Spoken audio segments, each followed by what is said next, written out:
Hi everyone. Okay, I don't feel quite so right. Oh, let me just adjust the lighting. Is that a little bit better? That's a little bit better. Hey everybody, how are you all doing?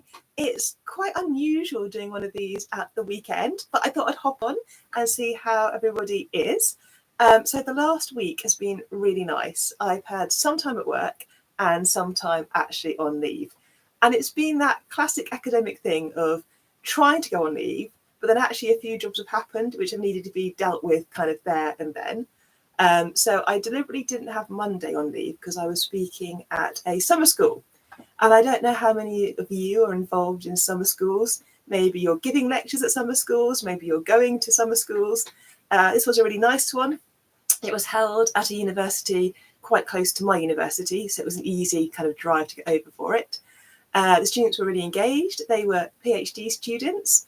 I thought they were going to be PhD year one students. It actually turned out to be a mixture. So there were PhD 1, year 2 and year 3. And I was there talking about artificial intelligence. And it was really good. You know, we had a really good, lively discussion. We chatted away about various bits and pieces.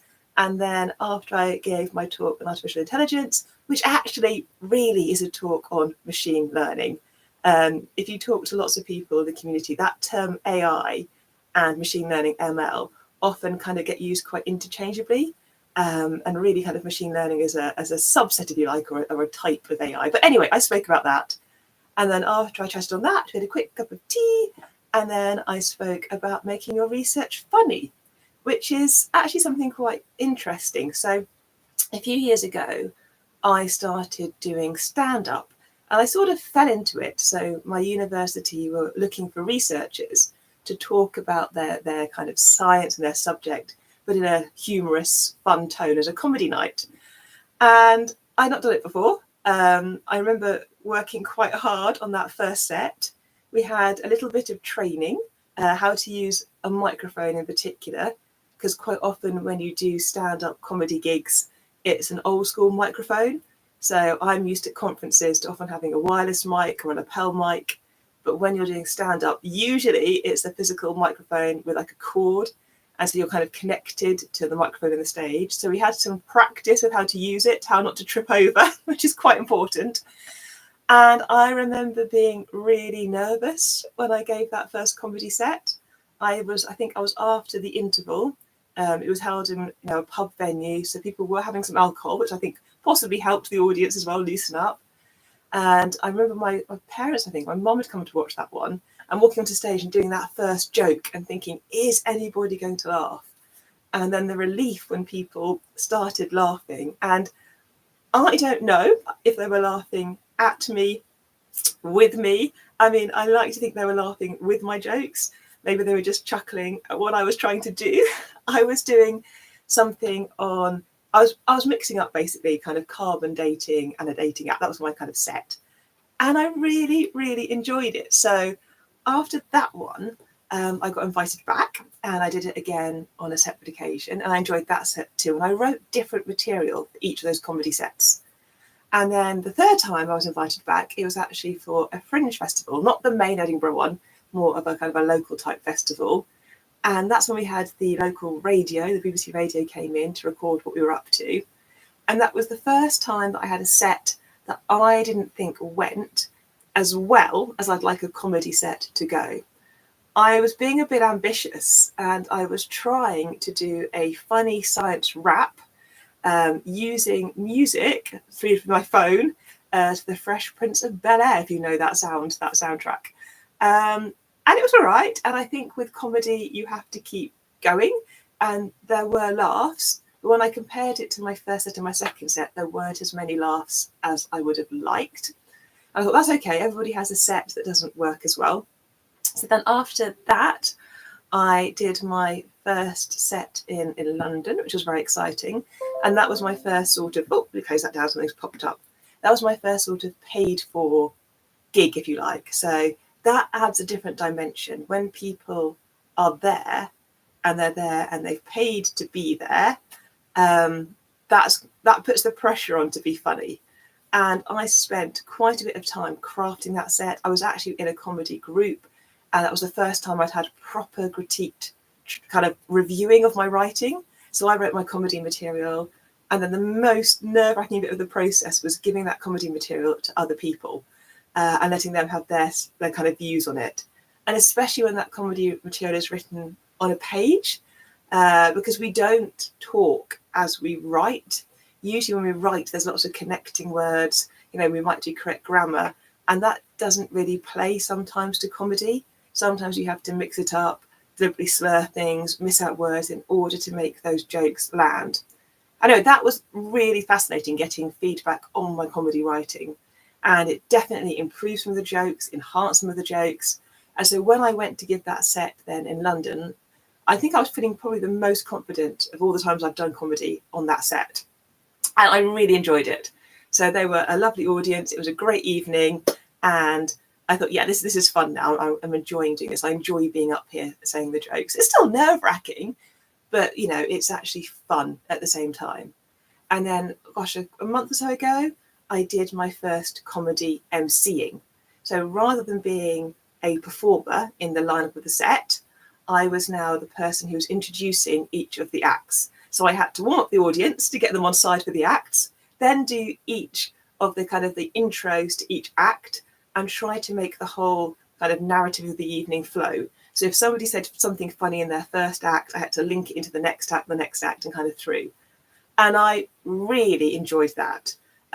It's nice having your own set, but if you have your own set, you have to be funny for 5 minutes, 6 minutes, or 7 minutes. Whilst actually, if you're the person linking other people, you don't have to be funny for so long. Typically, it's only a few minutes between each act. And you can also springboard off their material. So I knew each of the acts. I knew roughly what they were going to talk about. I looked up a few things about them. So I had some stuff in my head that I could say, but I also knew that I was going to be able to launch off their material. And I love that because you're doing it on the fly. So you're hearing stuff and you're responding. It's very natural. It's very spontaneous. So I think comedy emceeing is probably my preference actually to even doing sets. It was just lots and lots of fun. But anyway, I thought I would share this with the PhD students who I was on summer school for. So those of you who just joined, I was on a summer school a few days ago. I was one of the lecture academics, and I did a serious talk on AI and then this fun talk on being funny and being funny around your research. And then we discussed a little bit about why you might want to be funny, engaging an audience, keeping an audience, attracting an audience. One of the most unusual talks I ever gave, I was booked to give a talk by the Environmental Research Council. And it was actually at this massive warehouse, plain warehouse hangar. And it was all presented around environmental stuff. And my talk was actually on space balloons. And it was quite unusual in that all around the room were kind of stands. And there were chairs in the middle, but none of the talks were actually really very well, I guess, advertised. And it wasn't that the audience sat down to hear your talk. You had to start talking and then hope that people came down and sat down and listened to you. And that's quite an unusual way of giving a talk, especially if you're used to writing linear talks. And by that, I mean, you write the start of a talk, and then there's a middle section and end section. And in order for the middle and the end to make sense, you need to have heard the start. And that doesn't work when you're trying to get an audience and they might be arriving at different points throughout your talk. It was a very unusual but really cool experience. And I used humour in that to make sure that when people chose to sit down and listen to the talk, I could retain their attention. I use humour in my lectures. So you have to be quite careful in your lectures. What one person finds funny isn't necessarily going to translate across the whole room. But sometimes I try to add some humour and also some elements of at least lightheartedness, because it is quite a serious subject I'm teaching. It's physics. It's quite hard going at times, quite tricky. But also, there's dangers then for using comedy. If you use comedy too much, it can detract from what you're trying to say, especially if you're saying that kind of serious message. You can embarrass yourself, and I think that's one of the biggest risks. When I was doing comedy in like stand-up comedy format, so when I speak at a comedy gig in the evening or I talk at a comedy gig, on an event somewhere, people are expecting you to try or be funny. But if you talk about comedy in some of the more serious situations, like I might have done radio interviews or when I'm at a lecture theatre talking, you've got to make sure that comedy is going to sit and land well with the audience and not embarrass you or anybody in that audience. And that's quite a tricky tightrope, and it's something definitely to bear in mind. So I was saying in this PhD workshop at the beginning of the week, it won't always be appropriate to use comedy. And sometimes you have to kind of change what you're going to say based on the vibe that you're getting in the room. But there are times, I think, where comedy and lightheartedness is important. I do a lot of evening public speaking. I talk at a lot of festivals and events. And the people have come to those events, A, to be informed. They want to hear about the science area I'm going to speak about, but also to be entertained. And so it needs to be lively and engaging and funny in order to kind of capture people's attention. So anyway, that's what I did on the Monday. I went to this summer school. Then I had actually a couple of days of leave, and I've bought some new kind of cupboard doors to go in my home office. So I might try that. You might see on the next live stream, I might have put these cupboard doors up to make the office feel a bit more streamlined, basically so I can hide the door and junk. That's really why I'm doing it. And then the other thing I've been involved with is helping sort out a conference.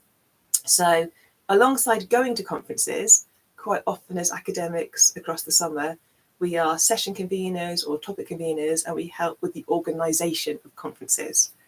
And so if you've ever wondered what happens when you send off your abstract to a conference, if you're new to this, you send off abstracts to conferences to see whether they're going to accept your submission into the conference. And if you ever wonder what happens, it will vary from conference to conference, but you send it off and typically there's going to be some kind of review process.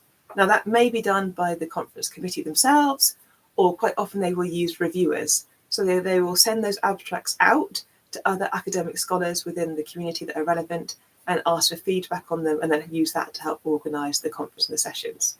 So different conferences do it in different ways, but actually it's really good fun. It's a nice thing to do and be involved with. So alongside going to conferences, it's nice to be involved in the conference organisation. And some of these conferences can be massive. So I've been to conferences, 3,000, 4,000 people.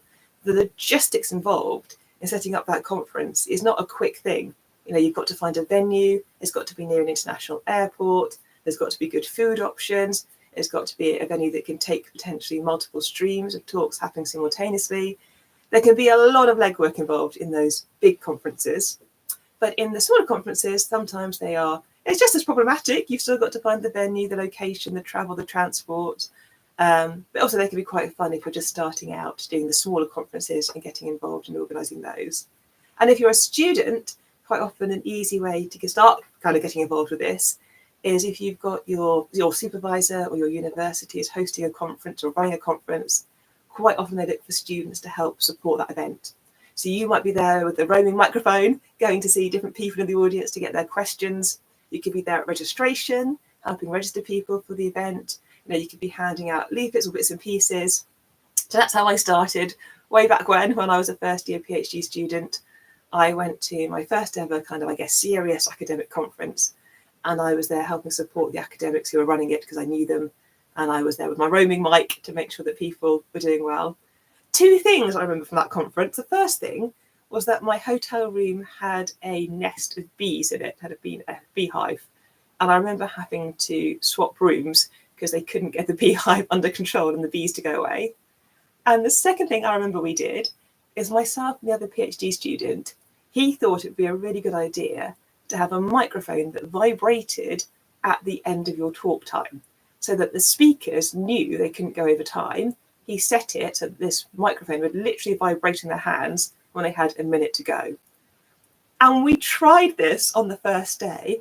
And unfortunately, lots of the speakers, I think, got a bit freaked out by the vibrating microphone and dropped it. And so we had to quickly not use that as part of the session and go back to basically just telling people it was time for their talk to end. So yeah, they're the two things I've done sort of this week, is being involved in the summer school and a bit of conference organisation for a conference I'm helping out with. But it's been a really nice week. And then next week I'm back at the university. All the undergraduates have now finished. So they have finished their exams. They're on their summer vacation period, which means as academics, we move into the final stages. There's still a little bit of examination marking to go. But now it really is a time for research grant application writing, for writing up those papers, writing up the things we've been to conferences. I try to start to plan for my next semester modules, and I actually start to plan almost straight away as soon as the summer starts. I don't like leaving planning for my next modules until September. You know, the term starts for us in October, and that's just too close. So I think I know most of the modules that I'm teaching, but the big ones that I'm teaching, I'll start now to make sure the materials are ready to go. So that's my plan. That's what I'm up to. So I hope, gosh, how does this time go? It's already 15 minutes. I hope that whatever you're up to, it's a weekend. So thank you for joining me live if you joined the session live. If you're going to catch up to this during the week, hi, if you're watching this midweek. I can see in the comments, some, you know, have done conferences or not done conferences before. I guess it depends a little bit on opportunity. Sometimes you get the opportunity to be involved in a conference, and sometimes it just takes a few years or it doesn't come your way, and that's absolutely fine. They're just an extra thing to have, conference organisation on the old CV. But the most important thing is look after yourselves. Have a really, really lovely weekend, whatever you're up to. If your term is still going, I hope it's going well. If you're middle of marking stuff, I hope you're getting some marking breaks. I hope you've got some summer holiday at least planned. I mean, I didn't go anywhere for mine for this particular bit. I just had a few days off, which was really nice. So if you've got some holiday, I hope you're going to look forward to it. If you've already had holiday, I hope it was good. And I will see you for another recorded video. Gosh, is it not this Monday, but I guess the next Monday, and then for another live stream in July. But thank you so much for joining this one. Thanks for watching the channel. Keep leaving me the comments. It's really interesting to hear what we're all up to. And I will see you in the comment section of the next recorded video, not this Monday, but next Monday. Have a good one, guys. Bye.